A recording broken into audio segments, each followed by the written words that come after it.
اعوذ باللہ من الشیطان الرجیم بسم اللہ الرحمن الرحیم۔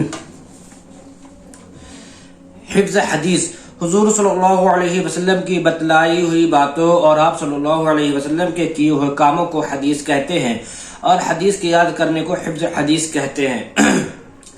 حدیث اللہ کے رسول اللہ صلی اللہ علیہ وسلم نے فرمایا کہ جو شخص میری امت کے نفع کے لیے 40 حدیثیں یاد کرے گا تو اس سے قیامت کے دن کہا جائے گا جنت کے جس دروازے سے چاہو داخل ہو جاؤ۔ ہمارے پیارے آقا حضرت محمد صلی اللہ علیہ وسلم کی باتوں کو پڑھنا، یاد کرنا اور ان کو اپنی زندگی میں اپنانا بہت ثواب کا کام ہے۔ اللہ تعالیٰ اس سے خوش ہوتے ہیں، اس سے زندگی میں نور پیدا ہوتا ہے اور دین پر چلنے کی توفیق حاصل ہوتی ہے، لہذا حدیث کو زبانی یاد کرنا چاہیے۔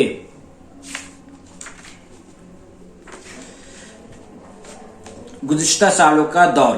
حدیث نمبر 1 ایمانیات پر الدین یسر، ترجمہ دین آسان ہے۔ حدیث نمبر 2 عبادات، مفتاح الجنت الصلاۃ، ترجمہ جنت کی کنجی چابی نماز ہے۔ حدیث نمبر 3 معاملات، من غش فلیس منا، ترجمہ جو دھوکہ دے وہ ہم مسلمانوں میں سے نہیں۔ حدیث نمبر 4 معاشرت، السلام قبل الکلام، ترجمہ بات کرنے سے پہلے سلام کرو۔ حدیث نمبر 5 اخلاقیات پر علیکم بالصدق، ترجمہ ہمیشہ سچ بات کہو۔ حدیث نمبر 6 ایمانیات پر انما الاعمال بالنیات، ترجمہ اعمال کا دار و مدار نیتوں پر ہے۔ حدیث نمبر 7 عبادات پر الطہور شطر الایمان، ترجمہ پاکی آدھا ایمان ہے۔ حدیث نمبر 8 معاملات، من انتہب نہبۃ فلیس منا، ترجمہ جو کسی دوسرے کی چیز چھین کر لے وہ ہم مسلمانوں میں سے نہیں۔ حدیث نمبر 9 معاشرت پر الجنت تحت اقدام الامہات، ترجمہ جنت ماؤں کے قدموں کے نیچے ہے۔ حدیث نمبر 10 اخلاقیات پر اجتنبوا الغضب، ترجمہ غصے سے بچو۔ حدیث اس سال کے اسباق، اس سال پڑھنے والے اسباق پارٹ مطلب اس سال۔ حدیث نمبر 11 اذا سألت فاسأل اللہ، ترجمہ تجھے جب کچھ مانگنا ہو تو اللہ تعالی ہی سے مانگا کر۔ حدیث نمبر 12 عبادات پر افضل الاعمال عند اللہ الصلاۃ فی اول وقتها، ترجمہ اللہ کے نزدیک سب سے افضل عمل اول وقت میں نماز پڑھنا ہے۔ حدیث نمبر 13 معاملات پر طوبى لمن طاب کسبہ، ترجمہ خوش خبری ہے اس کے لیے جس کی کمائی حلال ہو۔ حدیث نمبر 14 معاشرت پر اذا دخلتم بیتا فسلموا علی اہلہ، ترجمہ جب تم گھر میں داخل ہو تو گھر والوں کو سلام کرو۔ حدیث نمبر 15 اخلاقیات پر لا يدخل الجنت نمام، ترجمہ چغل خور جنت میں داخل نہیں ہوگا۔ حدیث نمبر 16 ایمانیات پر احسن الکلام کلام اللہ، ترجمہ سب سے اچھا کلام اللہ کا کلام ہے۔ حدیث نمبر 17 عبادات پر الدعاء سلاح المؤمن، ترجمہ دعا مومن کا ہتھیار ہے۔ حدیث نمبر 18 معاملات پر من ادعا ما لیس له فلیس منا، ترجمہ جو کسی دوسرے کی چیز کا خود کے لیے دعویٰ کرے وہ ہم مسلمانوں میں سے نہیں۔ حدیث نمبر 10 سبق نمبر 10 حدیث نمبر 19 معاشرت پر رضا ربی فی رضا الوالدی، ترجمہ اللہ تعالی کی خوشی والد کی خوشی میں ہے۔ حدیث نمبر 20 اخلاقیات پر ان اللہ رفیق یحب الرفق، ترجمہ بے شک اللہ تعالی نرم ہے اور نرمی کو پسند کرتا ہے۔ عقائد، آدمی جن دینی باتوں پر دل سے یقین رکھتا ہے ان کو عقائد کہتے ہیں۔ ترغیبی باتیں، حدیث نبی کریم صلی اللہ علیہ وسلم نے ارشاد فرمایا کوئی بندہ اس وقت تک مومن نہیں ہو سکتا جب تک 4 چیزوں پر ایمان نہ لے آئے۔ نمبر 1 اس بات کی گواہی دے کہ اللہ تعالی کے سوا کوئی عبادت و بندگی کے لائق نہیں اور میں محمد صلی اللہ علیہ وسلم اللہ تعالی کا رسول ہوں، بندگی کے لائق نہیں اور میں محمد صلی اللہ علیہ وسلم اللہ تعالی کا رسول ہوں، اللہ تعالی نے مجھے حق دے کر بھیجا ہے۔ مرنے کے پر ایمان لائے۔ نمبر 3 مرنے کے بعد دوبارہ اٹھائے جانے پر ایمان لائے، اور نمبر 4 تقدیر پر ایمان لائے۔ حدیث رسول اللہ صلی اللہ علیہ وسلم نے فرمایا ایمان یہ ہے کہ تم اللہ کو، اس کے فرشتوں کو، اس کی کتابوں کو، اس کے رسولوں کو اور قیامت کے دن کو حق جانو، حق مانو، اور ہر اچھی بری تقدیر کو بھی حق جانو، حق مانو۔ عقیدہ مسلمانوں کے لیے وہ بنیادی چیز ہے جس پر پورے دین کی عمارت کھڑی ہوتی ہے۔ جس کا عقیدہ جتنا صحیح اور مضبوط ہوگا اس کا عمل بھی اتنا ہی صحیح اور مضبوط ہوگا، اور جس کا عقیدہ جتنا کمزور ہوگا اس کا عمل بھی اتنا ہی کمزور ہوگا۔ لہٰذا عقیدے کو صحیح کرنا اور دل کے یقین کو مضبوط بنانا ہر مسلمان کے لیے ضروری ہے۔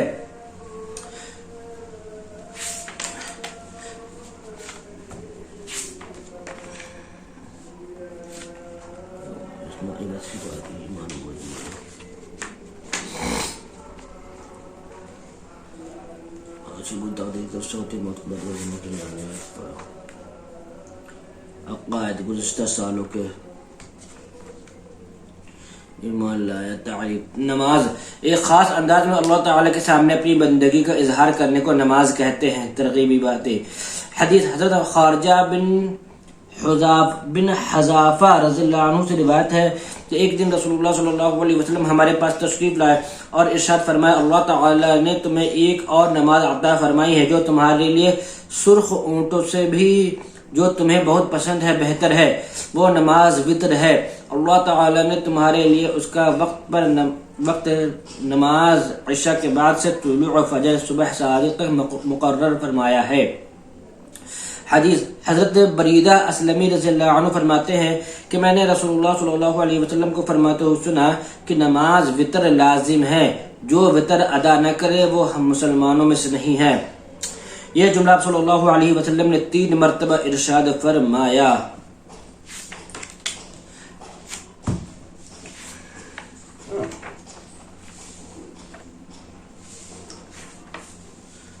اس سال کے اسباق۔ وتر کی نماز پڑھنا واجب ہے، اگر چھوٹ جائے تو اس کی قضا کرنا ضروری ہے۔ وتر کی نماز عشاء کی فرض نماز کے بعد سے صبح صادق تک ادا کی جا سکتی ہے۔ وتر کی نماز پڑھنے کا طریقہ یہ ہے کہ عشاء کی سنتوں سے فارغ ہونے کے بعد 3 رکعت وتر کی نیت باندھ لے، پہلی 2 رکعت دوسری نمازوں کی طرف ادا کرے اور دوسری رکعت کے قاعدے میں التحیات پڑھ کر تیسری رکعت کے لیے کھڑا ہو جائے اور سورہ فاتحہ اور سورہ پڑھنے کے بعد اللہ اکبر کہتے ہوئے ہاتھ کانوں تک اٹھائے اور باندھ لے اور دعائے قنوت پڑھے، پھر رکوع کر کے بقیہ نماز مکمل کر لے۔ مسئلہ رمضان شریف میں وتر کی نماز جماعت کے ساتھ پڑھی جاتی ہے۔ اس نماز میں امام کے ساتھ مقتدی بھی دعائے قنوت پڑھے۔ سوالات۔ نمبر 1، وتر کی نماز پڑھنا فرض ہے یا واجب؟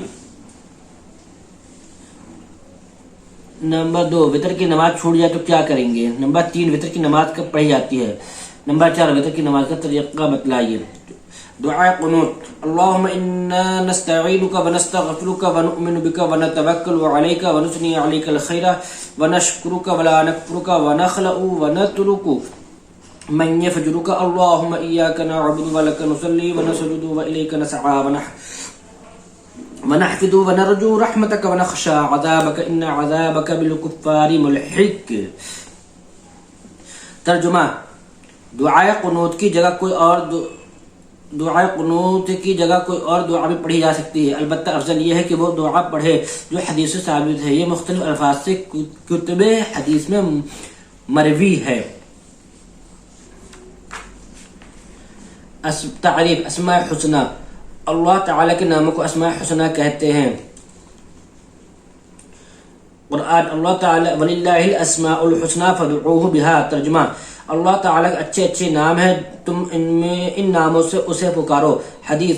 رسول اللہ صلی اللہ علیہ وسلم نے فرمایا بے شک اللہ تعالیٰ کے 99 نام ہیں، جو اللہ تعالیٰ کے ان ناموں کو یاد کرے گا جنت میں داخل ہوگا۔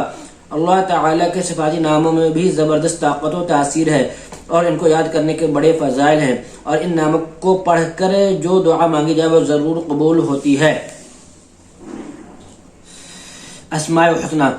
الخبیر، الحلیم، العظیم، الغفور، الشكور العلي الكبير الحفيظ المقيت الحسيب الجليل الكريم الرقيب المجيب الواسع الحكيم الودود المجيد الباعث الشهيد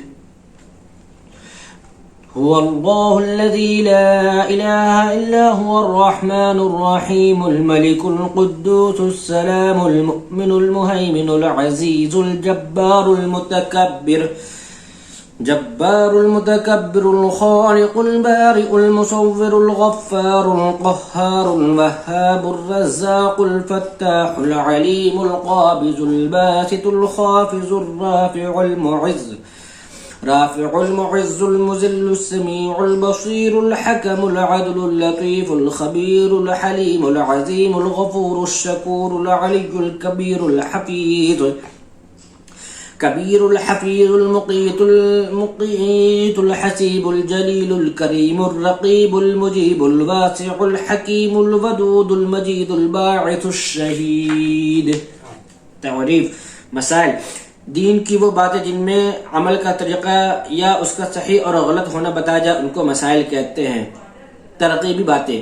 حدیث رسول اللہ صلی اللہ علیہ وسلم نے ارشاد فرمایا جو شخص علم کی تلاش میں لگے پھر اس کو حاصل کرے تو اللہ تعالیٰ اس کے لیے 2 اجر لکھ دیتے ہیں، اور جو شخص علم کا طالب ہو لیکن ان کو حاصل نہ کر سکے تو اللہ تعالیٰ اس کے لیے 1 اجر لکھ دیتے ہیں. حدیث. رسول اللہ صلی اللہ علیہ وسلم نے فرمایا ایک فقیہ مسائل کا جاننے والا، مطلب چھوٹی سی بات بھی شیطان پر ہزاروں عابدوں سے زیادہ بھاری ہے. ہم مسلمان ہیں اور مسلمان کی ذمہ داری ہے کہ اپنی زندگی اللہ کے حکموں اور نبی کریم صلی اللہ علیہ وسلم کے طریقے کے مطابق گزارے. اسی میں مسلمانوں کی دنیا اور آخرت کی کامیابی ہے، اور اللہ کے حکموں اور نبی صلی اللہ علیہ وسلم کے طریقے کو چھوڑ کر زندگی گزارنے میں ناکامی ہے. لہذا زندگی صحیح طریقے پر گزارنے کے لیے مسائل کا علم حاصل کرنا انتہائی ضروری ہے.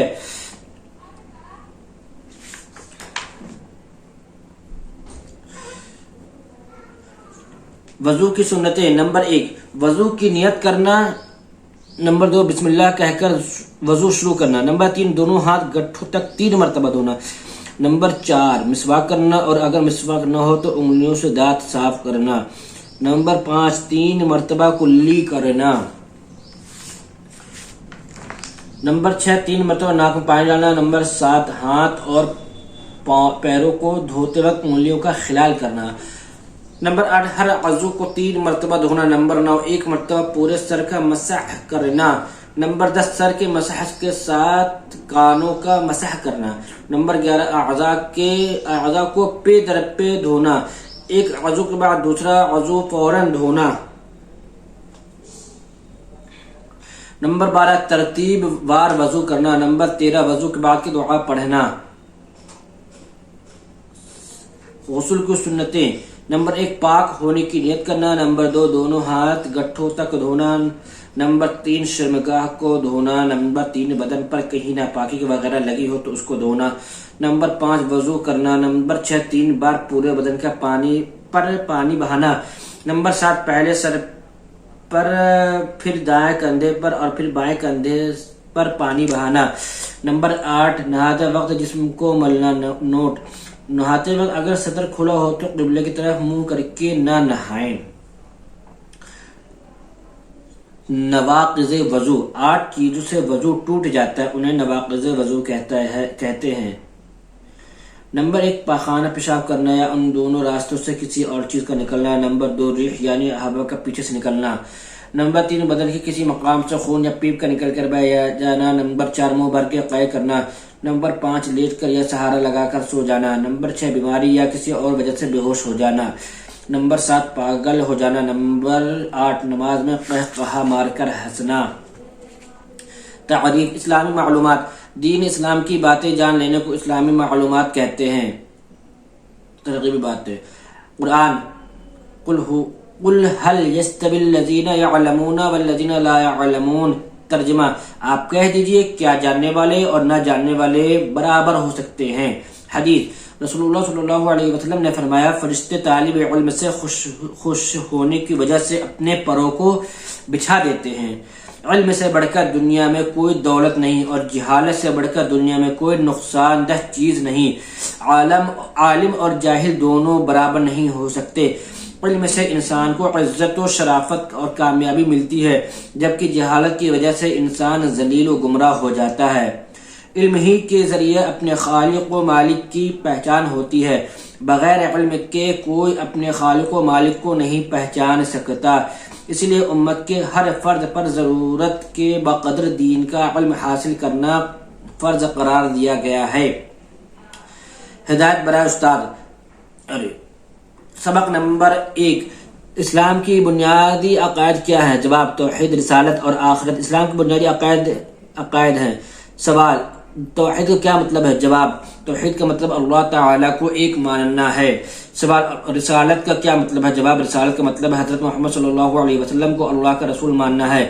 سوال، آخرت کس کو کہتے ہیں؟ جواب، مرنے کے بعد جو زندگی شروع ہوتی ہے اس کو آخرت کہتے ہیں۔ سوال، بنی اسرائیل کے سب سے آخری نبی کا نام کیا ہے؟ جواب، بنی اسرائیل کے سب سے آخری نبی کا نام حضرت عیسیٰ علیہ السلام ہے۔ سوال، کس نبی نے ماں کی گود میں بات کی؟ جواب، حضرت عیسیٰ علیہ السلام نے ماں کی گود میں بات کی۔ سوال، کس نبی کے ہاتھ میں لوہا نرم ہو جاتا تھا؟ جواب، حضرت داؤد علیہ السلام کے ہاتھ میں لوہا نرم ہو جاتا تھا۔ سوال، حضرت داؤد علیہ السلام کے بیٹے کون تھے؟ جواب، حضرت داؤد علیہ السلام کے بیٹے حضرت سلیمان علیہ السلام تھے۔ سوال، کس صحابی کو فرشتے نے غسل دیا تھا؟ جواب، حضرت حنظلہ رضی اللہ عنہ کو فرشتوں نے غسل دیا تھا۔ جواب، سوال، شاعر رسول کس صحابی کو کہا جاتا ہے؟ جواب، شاعر رسول حضرت حسان بن ثابت رضی اللہ عنہ کو کہا جاتا ہے۔ سوال، حضور صلی اللہ علیہ وسلم نے کس صحابی کو امت کا امین کہا ہے؟ جواب، حضور صلی اللہ علیہ وسلم نے حضرت ابو عبیدہ بن جراح رضی اللہ عنہ کو امت کا امین کہا ہے۔ سوال، حضرت عائشہ رضی اللہ عنہ کن کی بیٹی تھی؟ جواب، حضرت عائشہ رضی اللہ عنہ حضرت ابو بکر صدیق رضی اللہ عنہ کی بیٹی تھی۔ سوال، سیف اللہ، اللہ کی تلوار کس صحابی کو کہا جاتا ہے؟ جواب، سیف اللہ، اللہ کی تلوار حضرت خالد بن ولید رضی اللہ عنہ کو کہا جاتا ہے۔ سوال، کس صحابی کا نام قرآن میں آیا ہے؟ جواب، حضرت زید بن حارثہ رضی اللہ عنہ کا نام قرآن میں آیا ہے۔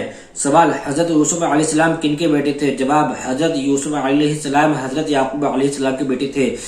سوال، حضرت یوسف علیہ السلام کے کتنے بھائی تھے؟ جواب، حضرت یوسف علیہ السلام کے 11 بھائی تھے۔ سوال، حضرت یوسف علیہ السلام کے حقیقی سگے بھائی کیا نام ہے؟ جواب، حضرت یوسف علیہ السلام کے حقیقی سگے بھائی کا نام بنیامین ہے۔ سوال، حضرت یوسف علیہ السلام نے خواب میں کیا دیکھا؟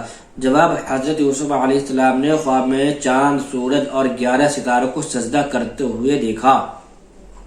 سوال، حضرت یوسف علیہ السلام کس ملک کے حاکم تھے؟ جواب، حضرت یوسف علیہ السلام ملک مصر کے حاکم تھے۔ سوال، جس اونٹنی پر ہمارے نبی صلی اللہ علیہ وسلم نے ہجرت فرمائی اس کا نام کیا تھا؟ جواب، جس اونٹنی پر ہمارے نبی صلی اللہ علیہ وسلم نے ہجرت فرمائی اس کا نام قصوہ تھا۔ سوال، اللہ اور رسول کا شیر کس صحابی کو کہا گیا ہے؟ جواب، اللہ اور رسول کا شیر حضرت حمزہ رضی اللہ عنہ کو کہا گیا ہے۔ سوال، مفسر قرآن کس صحابی کو کہا جاتا ہے؟ جواب، مفسر قرآن حضرت عبداللہ بن عباس رضی اللہ عنہ کو کہا جاتا ہے۔ سوال، مدینہ منورہ کے مشہور قبرستان کا کیا نام ہے؟ جواب، مدینہ منورہ کے مشہور قبرستان کا نام جنت البقیع ہے۔ سوال، جنت البقیع میں سب سے پہلے کس صحابی کو دفن کیا گیا؟ جواب، جنت البقیع میں سب سے پہلے حضرت عثمان بن مظعون رضی اللہ عنہ کو دفن کیا گیا۔ سوال، وہ 10 صحابہ جن کو آپ صلی اللہ علیہ وسلم نے ایک ہی مجلس میں جنت کی خوشخبری سنائی انہیں کیا کہتے ہیں؟ جواب، وہ 10 صحابہ جن کو آپ صلی اللہ علیہ وسلم نے ایک ہی مجلس میں جنت کی خوشخبری سنائی انہیں عشرہ مبشرہ کہتے ہیں۔ سوال، اسلام کی سب سے پہلی مسجد کون سی ہے؟ جواب، اسلام کی سب سے پہلی مسجد مسجد قباء ہے۔ سوال، معراج کے سفر میں کس نبی نے امت محمدیہ کو سلام کہلوایا تھا؟ جواب، معراج کے سفر میں حضرت ابراہیم علیہ السلام نے امت محمدیہ کو سلام کہلوایا تھا۔ سوال، صحابہ رضی اللہ عنہ میں سب سے اچھے قاری کون تھے؟ جواب، صحابہ رضی اللہ عنہ میں سب سے اچھے قاری حضرت ابی بن کعب رضی اللہ عنہ تھے۔